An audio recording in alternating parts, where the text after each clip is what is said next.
Welcome back to the workshop, everybody. So glad you could be with me here today. Walter here at the workbench. I've been working with some green wood, and I thought I'd do a real quick one. Why would you work with green wood? Well, it's real simple. Sometimes it's what's available. Sometimes the project you're working on is best suited to work in green wood. Other times it's just because that's what you got. All right. Now, green wood cuts easier than what we call dry wood. But wood to be really, truly dry needs to be at 0% moisture. And there are very, maybe one more situations on the planet where they can reach 0%. Maybe up in a loft, in a hot, dry, arid location, in the middle of the hottest time of the year, it may push out all the moisture. But typically wood always has moisture. And proof of that is right on your hand plane. That's right. If you use a hand plane for any period of time, you will notice behind the blade a semicircle of oxidation. It's just a slight color change. It's not rust. It's just an oxidation that forms from three things. One, heat. When we plane, we generate heat. Okay? It's a minimal amount, but if you do a lot of it without stopping, everything gets warm, and that heat causes the second part of the problem, and that is the moisture in the wood, even if it's 6%, 8%. It causes the moisture in the wood to come out, and that moisture will react with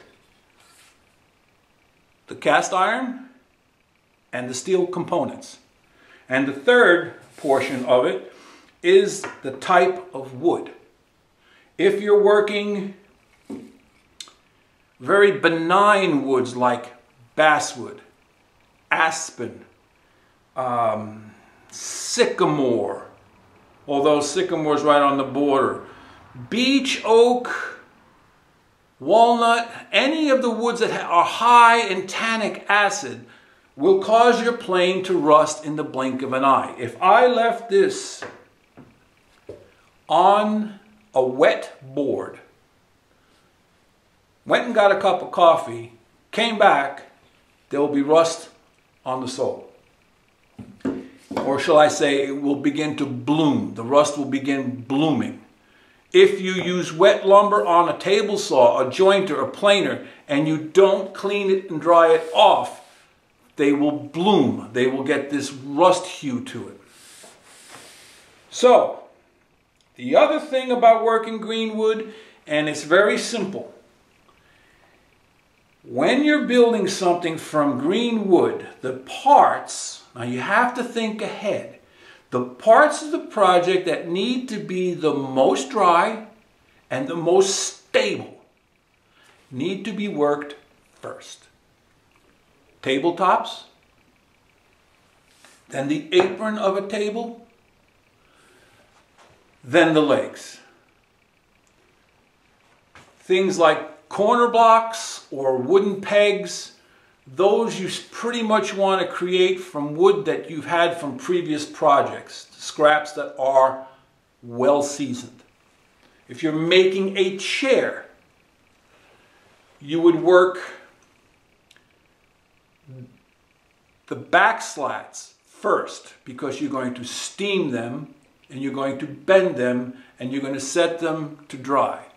Then you work the slats. Then you would work the chair rungs, okay? The top ones for the seat, the lower ones for the feet.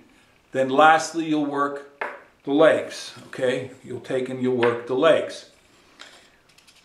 Just before putting everything together, you'll cut the mortises or drill the mortises for whatever project you're working on.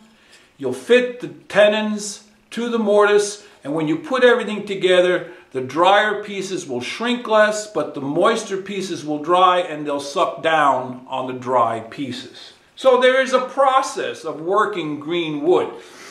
It's an interesting, how should I say, philosophy or work method. But it works, and it works beautifully. You look at timber framing, everything works beautifully. So you'll want also to have stickers around.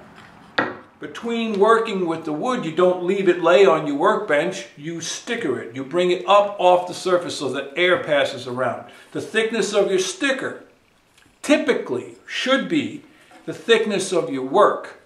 Or if you want it to slower dry, you make them a little thinner. All right?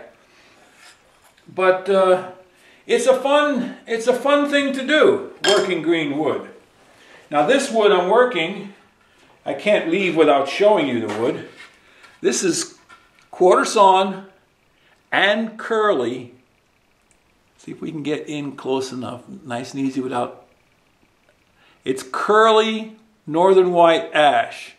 Not super curly, but it's got a nice fiddleback grain. It's beautiful stuff. Can't wait to do something with that. So, remember that oil is your friend. Oil your planes often. Oil your chisels often while using them. And then at the end of your work session, you take your plane, you pop the hood, take the blade set out. Completely dust out the inside of your plane. Take a little bit of oil on a cloth. Wipe your frog down. Wipe any bare metal down. It's clean, it's dust free. Take the chip breaker and the blade set apart. Wipe the surfaces all down with oil. Dry off any excess. Put them back together and you're good to go. You want to sharpen at that time? Go right ahead and sharpen at that time. But that way you prevent any oxidation from getting past normal and starting to bloom, okay? Save yourself a lot of headache. Keep your tools clean and dry. That's about it for today, everybody. How about you head out to your shop? Go make some shavings. Isn't that beautiful? Walter out.